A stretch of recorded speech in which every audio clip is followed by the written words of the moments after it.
Let's discuss calculating receptacle loads in non-dwelling buildings, specifically focusing on power poles. The arrangement with multiple receptacles mounted on a power pole qualifies as a multi-outlet assembly as defined by the National Electrical Code Section 400.8. To calculate the load, firstly, calculate the individual receptacle loads. For example, for 120 volts 20 amps receptacles equal 9.6 kilovolt amps. To 120 volts 30 amps receptacles equal 3.6 kilovolt amps. And to 208 volts 30 amps receptacles equal 12.48 kilovolt amps. Next, determine the load of the multi-outlet assembly. According to the National Electrical Code Section 220.14h, the demand factor for receptacles in a multi-outlet assembly is 300 volt amps. However, National Electrical Code Section 220.44 allows the use of demand factors from tables 220.42 and 220.44. So, let's apply a demand factor using table 220.42. The demand factor for the first 10 kilovolt amps is 100%. The remaining load, calculated as the total load minus 10 kilovolt amps, is multiplied by a demand factor of 50%. For example, if the total load is 25.68 kilovolt amps, then the remaining load is 15.68 kilovolt amps. The total multi-outlet assembly load would then be 10 kilovolt amps times 100% plus 15.68 kilovolt amps times 50%, which equals 17.84 kilovolt amps. Now, let's calculate the panel demand, assuming the multi-outlet assembly is connected to a 150 amps panel. The panel demand is the multi-outlet assembly load multiplied by the panel size in kilovolt amps per amp. For example, 17.84 kilovolt amps times 0.15 kilovolt amps per amp equals 2.68 kilovolt amps. It's important to choose a practical approach. While the above calculations provide a theoretical demand factor, it may not be practical in all cases. Consider practical experience, estimating typical load usage based on past experience or industry standards. Also consider a diversity factor, accounting for the fact that not all receptacles will be used simultaneously. A diversity factor of 50% or 75% may be applied to reduce the total demand. Some software programs provide a worksheet method that allows estimating the receptacle load based on circuit length, number of receptacles, and other factors. Let's look at an example. Using a diversity factor of 75%, the revised panel demand would be 17.84 kilovolt amps times 0.75 multiplied by 0.15 kilovolt amps per amp, which equals approximately 2.1 kilovolt amps. This approach provides a more realistic estimate of the actual panel demand. When calculating receptacle loads, several factors must be considered to ensure accurate and safe electrical system design. These include National Electrical Code requirements, demand factors, and the specific application of the receptacles. Firstly, let's consider National Electrical Code requirements. The National Electrical Code provides guidelines for calculating receptacle loads to ensure electrical systems are designed safely and efficiently. Article 220 of the National Electrical Code covers branch circuit, feeder, and service calculations. Understanding these requirements is crucial for compliance and safety. Secondly, let's consider general use receptacles. For general use receptacles, National Electrical Code Section 220.14a specifies a load of 180 volt amps per outlet. This value is used for standard receptacles in commercial and industrial settings where the actual load is not known. However, for specific appliances or equipment, the actual nameplate rating should be used. Thirdly, let's consider multi-outlet assemblies. Multi-outlet assemblies, as described in National Electrical Code Section 400.8, are often used in office and industrial environments. Section 220.14h specifies a demand factor of 300 volt amps per foot for multi-outlet assemblies where simultaneous use is likely. This is applicable when the actual load is not known and the assembly feeds multiple devices. The demand factors allow for a more realistic assessment of the load, recognizing that not all receptacles will be used at full capacity simultaneously. The National Electrical Code provides demand factors in tables 220.42 and 220.44. These tables offer demand factors for various types of loads, including general lighting, appliances, and non-dwelling receptacles. Applying these demand factors can significantly reduce the calculated load, leading to more efficient and cost-effective electrical designs. Firstly, the first 10 kV is at 100% demand. Secondly, the remaining load is at 50% demand. In cases where the actual load is known or can be reasonably estimated, it is essential to use the actual load for calculations. This applies to receptacles serving specific equipment with known power requirements. For example, if a receptacle is dedicated to 1.2 kV motor, then 1.2 kV should be used in the load calculation. For continuous loads, which are defined as loads that operate for 3 hours or more, the National Electrical Code requires that the branch circuit be rated for 125% of the continuous load. This is to prevent overheating and ensure safety. Therefore, a 20 amp circuit should not be loaded to more than 16 amps continuously. Diversity factors account for the fact that not all loads will be used simultaneously. Applying a diversity factor can provide a more realistic estimate of the actual load. For example, if a panel feeds multiple receptacles, a diversity factor of 75% might be applied, assuming that only 75% of the receptacles will be in use at any given time. For a receptacle serving data processing equipment, the National Electrical Code requires specific considerations. Section 645.5 specifies that the load calculation should account for the total connected load. However, demand factors may be applied based on the likelihood of simultaneous use. In healthcare facilities, receptacles are critical for patient care. The National Electrical Code provides specific requirements for essential electrical systems in healthcare facilities, including receptacles. These systems must be designed to ensure continuity of power during outages. For industrial facilities, receptacles are often used to power heavy machinery and equipment. The load calculation must account for the high inrush currents associated with motor starting. Additionally, receptacles in hazardous locations must comply with National Electrical Code Article 500, which provides requirements for electrical equipment in hazardous locations. Firstly, Class 1 locations are where flammable gases or vapors are present.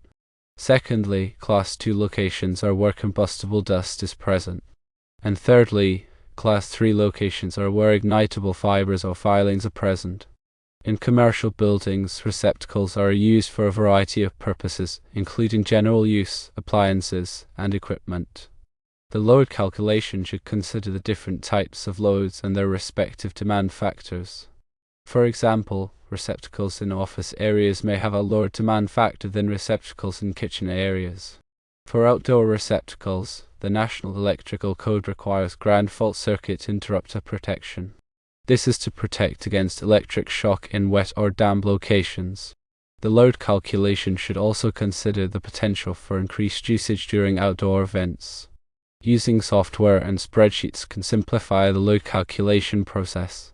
These tools allow for easy input of receptacle loads, demand factors, and other relevant data. They can also generate detailed reports for documentation purposes. Firstly, input the receptacle data, including the number of receptacles, voltage, and amperage. Secondly, apply the appropriate demand factors from the National Electrical Code. And thirdly, calculate the total load, taking into account diversity and continuous load factors. When performing load calculations, it is important to document all assumptions and calculations. This will help ensure accuracy and provide a clear record for future reference. Also, be sure to keep a log of changes made to the electrical system, including the addition or removal of receptacles. Regular inspections and maintenance of receptacles are essential for safety and reliability. Damaged or worn receptacles should be replaced promptly. The National Electrical Code requires periodic testing of ground fault circuit interrupters to ensure they are functioning properly. Training and education are critical for electrical workers who perform load calculations. Understanding the National Electrical Code requirements and best practices will help ensure safe and efficient electrical system design. The National Fire Protection Association offers various training programs and resources for electrical professionals. In addition to load calculations, it is important to consider voltage drop. Excessive voltage drop can cause equipment to malfunction and can also damage electrical components. The National Electrical Code provides guidelines for limiting voltage drop in branch circuits and feeders. The available fault current at receptacle should also be considered. This is the amount of current that would flow during a short circuit. The equipment ground fault rating of receptacles and other electrical equipment must be sufficient to withstand the available fault current. The selection of appropriate wiring methods is also crucial. The National Electrical Code provides requirements for various wiring methods, including conduit, cable, and raceways. The wiring method should be selected based on the application and the environmental conditions. Surge protection is important to protect electronic equipment from damage due to voltage surges. Receptacles that serve sensitive electronic equipment should be protected by surge protective devices. Energy efficiency should also be considered when designing electrical systems. Using energy-efficient receptacles and lighting can help reduce energy consumption and lower operating costs. Also consider the long-term needs of the facility. The electrical system should be designed to accommodate future growth and expansion. The National Electrical Code is constantly evolving. It is important to stay up to date on the latest changes and requirements. The National Fire Protection Association publishes the National Electrical Code every 3 years. Understanding load calculations for receptacles is essential for electrical system design. The National Electrical Code provides guidelines for calculating receptacle loads to ensure electrical systems are designed safely and efficiently. The following points are key. Firstly, determine the multi-outlet assembly as per National Electrical Code 400.8. Secondly, calculate individual receptacle loads using the voltage and amperage. Thirdly, calculate the total multi-outlet assembly load, considering the demand factors from National Electrical Code 220.14H and 220.44. Fourthly, apply the demand factor, using tables 220.42 and 220.44. The first 10 kV amps is at 100% demand, and the remaining load is at 50% demand. Fifthly, calculate the panel demand based on the multi-outlet assembly load in panel size. Lastly, choose a practical approach, considering practical experience, diversity factors, and worksheet methods. Remember, accurate load calculations are essential for safety and code compliance. Understanding the National Electrical Code requirements is crucial for electrical system design. Calculating receptacle loads is essential for electrical system design. The National Electrical Code provides guidelines for calculating receptacle loads to ensure electrical systems are designed safely and efficiently. Article 220 of the National Electrical Code covers branch circuit, feeder, and service calculations. For general use receptacles, National Electrical Code Section 220.14 specifies a load of 180 volt amps per outlet. For multi-outlet assemblies, National Electrical Code Section 220.14H specifies a demand factor of 300 volt amps per foot where simultaneous use is likely. The National Electrical Code provides demand factors in tables 220.42 and 220.44. For continuous loads, which operate for 3 hours or more, the National Electrical Code requires that the branch circuit be rated for 125% of the continuous load. Diversity factors account for the fact that not all loads will be used simultaneously. For receptacles serving data processing equipment, the National Electrical Code requires specific considerations as described in Section 645.5. In healthcare facilities, receptacles are critical for patient care. For industrial facilities, receptacles are often used to power heavy machinery and equipment. In commercial buildings, receptacles are used for a variety of purposes, including general use, appliances, and equipment. For outdoor receptacles, the National Electrical Code requires ground fault circuit interrupter protection. Using software and spreadsheets can simplify the load calculation process. When performing load calculations, it is important to document all assumptions and calculations. Also, be sure to keep a log of changes made to the electrical system, including the addition or removal of receptacles. Regular inspections and maintenance of receptacles are essential for safety and reliability. Training and education are critical for electrical workers who perform load calculations. In addition to load calculations, it is important to consider voltage drop. The equipment ground fault rating of receptacles and other electrical equipment must be sufficient to withstand the available fault current. The selection of appropriate wiring methods is also crucial. Surge protection is important to protect electronic equipment from damage due to voltage surges. Energy efficiency should also be considered when designing electrical systems. Also consider the long-term needs of the facility. The National Electrical Code is constantly evolving. Understanding load calculations for receptacles is essential for electrical system design. The National Electrical Code provides guidelines for calculating receptacle loads to ensure electrical systems are designed safely and efficiently. Accurate load calculations are essential for safety and code compliance. The load calculation should also consider the potential for increased usage during outdoor events.